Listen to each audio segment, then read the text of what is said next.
Welcome back to the farm.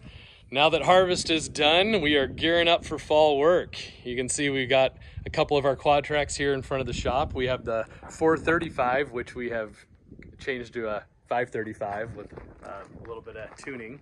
And it has the liquid fertilizer tanks on the front, and we can put our fertilizer applicator behind it, apply anhydrous in the tank that's on our applicator I'll show you, and then liquid that'll flow through underneath the tractor and back to the applicator as well. So we can put down all our fertilizer ahead of a drill or this fall for some backgrounding for spring wheat with this quad. Then we have our 480 that you remember me running last year. It has the anhydrous tanks on the front, and it'll get hooked to the drill that I'll show you here pretty soon too. Same drill as last fall. No-till drill. It'll have a bin for seed and a bin for the dry starter, and the anhydrous will flow through some tubes underneath the tractor back and connect in. So these are our handy workhorses.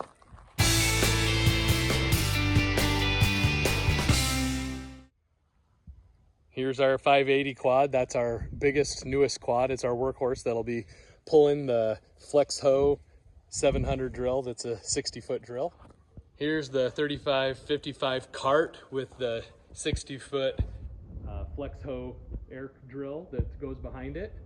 That's what I had said would be hooked to the 580 quad.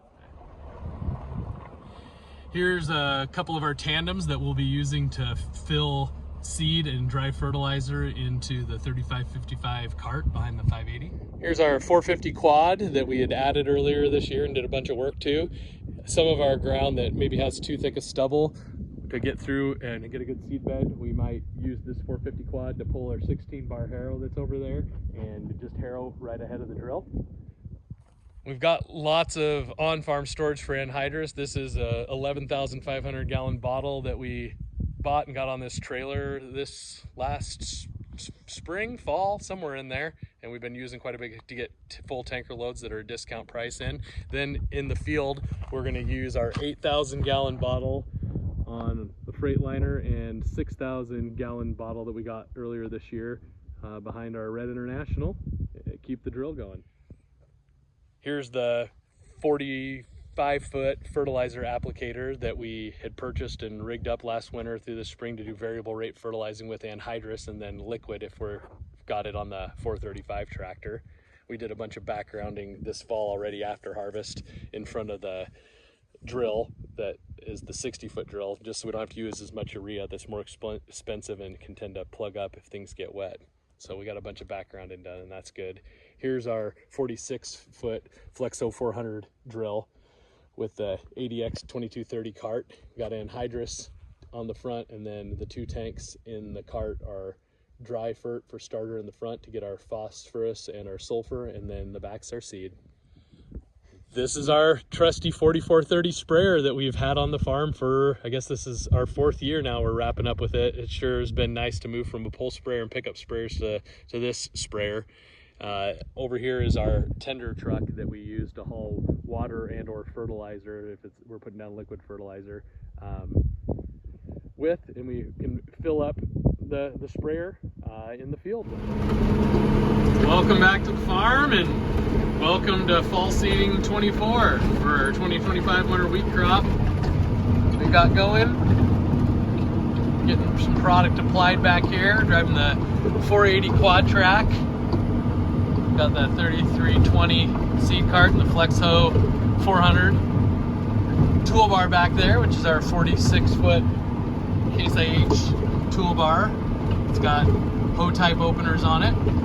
So we're putting down anhydrous ammonia for our main nitrogen source, and in the cart we got our 40 rock and ammonium sulfate mix, so getting our phosphate and sulfur that way. A little bit of starter and dry that's going to go down with the seed. The seed's in the back compartment of that cart. Looking pretty good. Got a little busy around here. I'm seeding with one quad track, and we got a little bit more long straw than I was hoping for. They can kind of plug me up or leave a little piles of places. I got Joey harrowing ahead of me on the next field, and then the neighbors are going with a couple of no-till drills as well on their quad tracks. So lots of quad tracks. Well, we got the drill filled up last night. got the starter and seed in there, and then you can see anhydrous wise, we were pulled up right next to our 8,000 gallon bottle and pumped into our 3 anhydrous tanks. So we're just letting the tractor warm up, and then we'll do a little checking to make sure we don't have any plugged seed tubes by turning the seed on and fertile on for just a second and looking underneath. And then also the anhydrous will check just by flipping it on quick and making sure there's gas coming out of each of our 46 openers on our 46-foot drill. All right, just turned on the gas so we can check our anhydrous on these openers over here. It takes it a minute to get there after it's been sitting overnight, because then a little leak in the hoses have made it through. Start gassing pretty quick.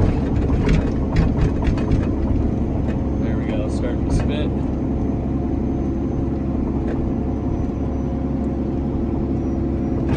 We're not running a very high rate coming in, so it's taking a little longer. There we go. Looks like we're getting gas out of them all, doesn't it? Okay, we'll turn that on. Now as we go the other way, we'll turn on the other ones.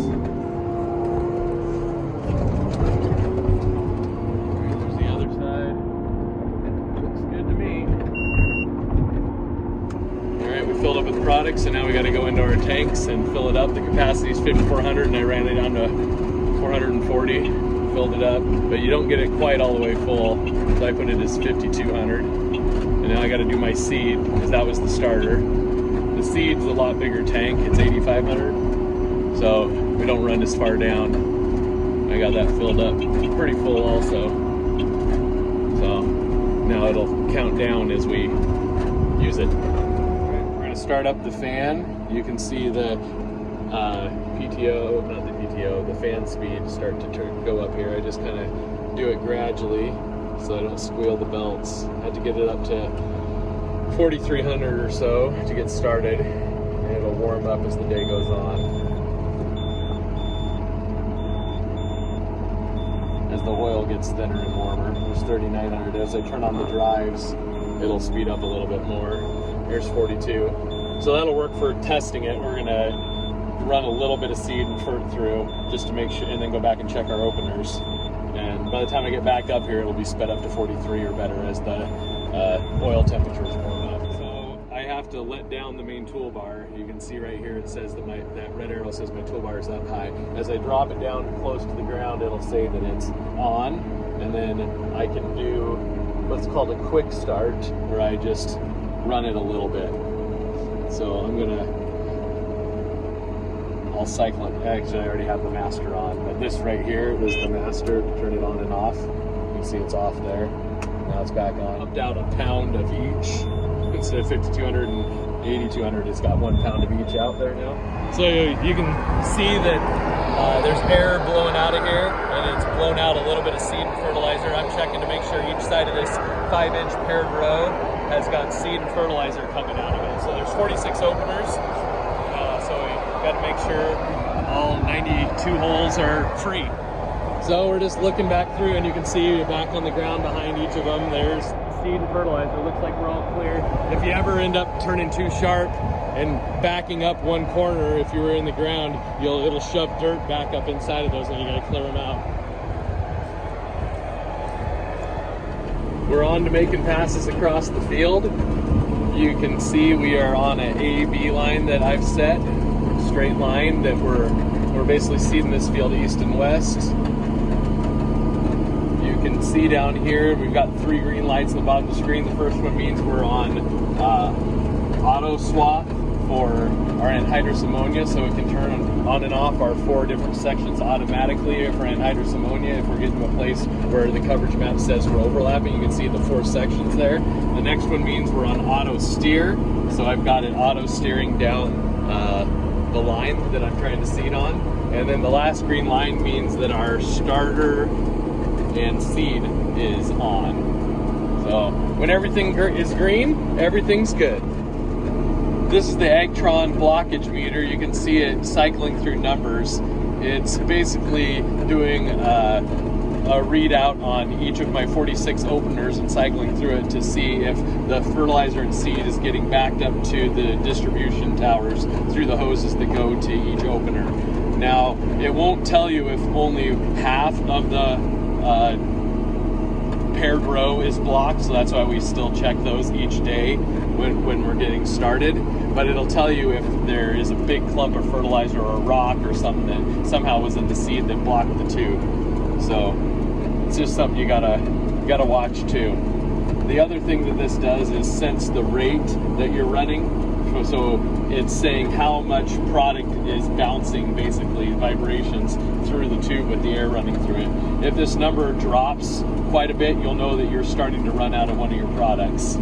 So you can see that we're getting a little bit lower on dry starter. That's our limiting product for what we're running right now. And so I start watching that number as it gets down there in that less than 500 range.